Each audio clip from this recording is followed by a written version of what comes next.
Alright, we've got the Eye Fi chip, and I'm going to unbox that, show you what it looks like. I already cut the tape on it, but I haven't taken it out.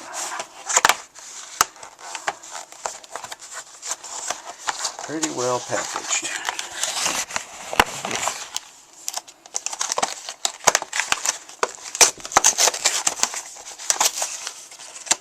Let's see what's in this thing.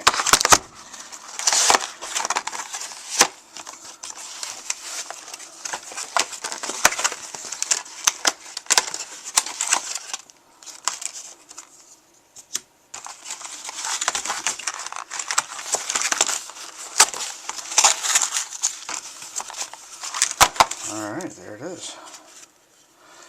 So there's the chip itself, and apparently this is to plug it directly into a computer if you want to read it.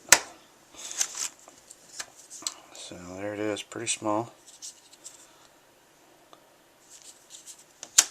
Let's see if it comes with anything else. Well, instruction booklet.